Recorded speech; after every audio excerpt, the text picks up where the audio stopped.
Welcome back to update number 9. I've been still putting a lot of time in on the yard trying to get it to grow, but had some time to work on the layout.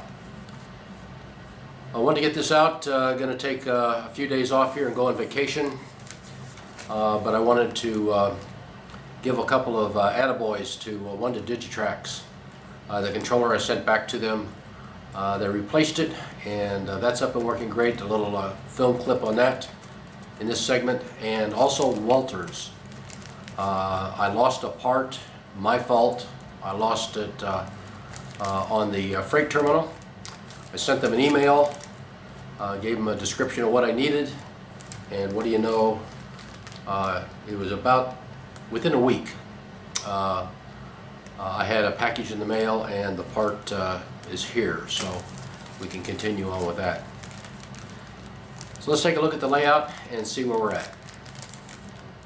We started the work on the Walthers Freight Terminal, and once again a one-page instruction. Pretty good this time. Only discrepancy I found is on the windows. Pretty easy to tell.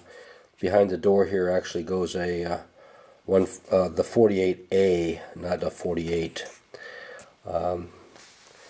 Pretty good detail. We started doing the walls, windows, getting those put in. The Digitrax decoder that I installed on my GP38 just didn't have the sound volume that I expected. I don't turn my prime mover volume up very loud, but this one here you could hardly hear, and in fact the whistle in the build was the same way. So after talking to Digitrax, they told me to return the decoder. Sent it back to them. I was very pleased. One day after they received it, I got an email back from them saying it was back being returned. So we'll see how that repair job did. Did they send me a whole new decoder, or did they repair the one I had? I got the sound decoder back from Digitrax. Very pleased with their service. Quick turnaround time. And it looks like they sent me a whole new board, a speaker. And I should have taken some videos when I had the body off and in doing the install. One of the problems you have, and I don't only find it with Digitrax, some of the other decoders, the capacitor they have on there, 100 microfarad, and when you install this, if you keep it in there, it'll block the front LED out. My fix for that is, here's a surface mount. You can get it from DigiKey, Mosier, and same value. And let me turn that over. And by going on these two pads here, I will put the wire back on here, a red one. There is a band, a stripe over here on this side. This is the positive, so it takes the red lead.